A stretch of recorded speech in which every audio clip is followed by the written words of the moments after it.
Je continue le publipostage, donc j'utilise toujours les mêmes documents, lettre 1 qui est fusionnée avec source 1. Donc, on a vu que par champ, on clique sur le petit ascenseur à côté du bouton et on choisit un champ.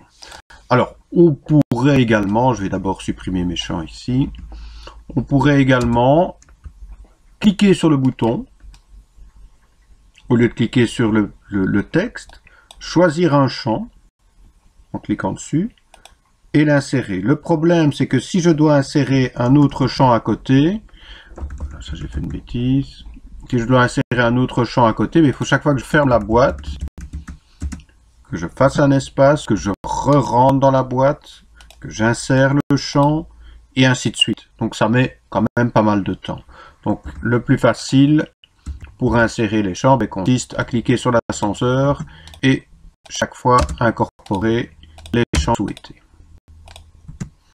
Alors, autre chose, quand on incorpore les champs, par défaut, les champs ne se mettent pas en surbrillance, sauf lorsqu'on clique dessus.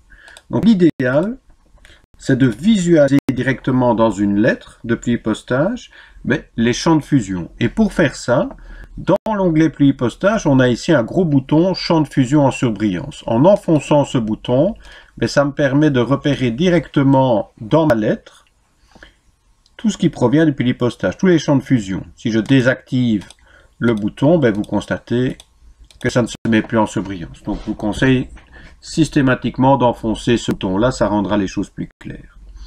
Alors, tant qu'on est avec ces différents boutons, on a ici un bouton bloc d'adresse.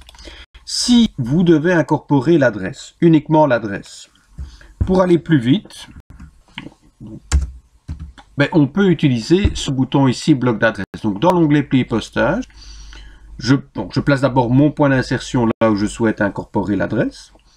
Je clique sur le bouton bloc d'adresse et j'ai ici différentes possibilités pour la présentation de l'adresse. Par exemple, si je prends ceci, ça veut dire qu'il m'insérera le prénom, le nom, l'adresse, le code postal et la ville.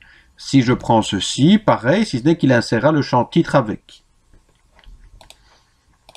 Voilà, donc il y a différentes possibilités. Donc on choisit la possibilité souhaitée.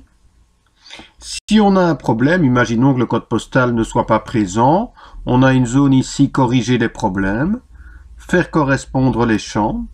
Et ce qu'il faut faire simplement, c'est faire correspondre les champs, ce qui est nécessaire pour le bloc d'adresse.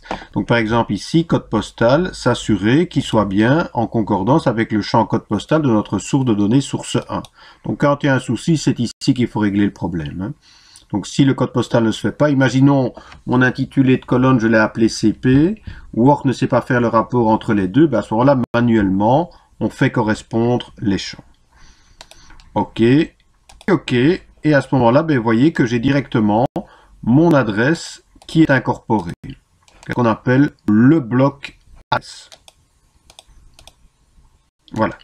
Alors, tant qu'on y est également, on peut insérer très rapidement et très simplement des formules d'appel.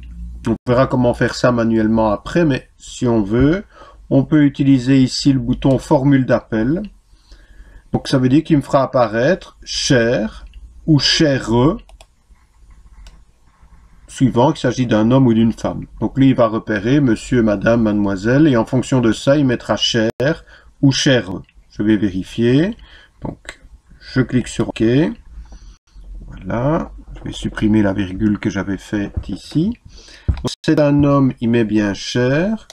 C'est une femme, il met bien chère. Chère Madame Dupont, cher Monsieur, chère Madame, etc. Voilà, donc formule d'appel très simple. On clique là où on souhaite incorporer la formule d'appel. On va sur le bouton formule d'appel. On valide en cliquant sur OK. Et on aura cher Monsieur ou chère Madame ou chère Mademoiselle. Voilà pour ces commandes. Je continue dans la vidéo suivante. C'était pas bon.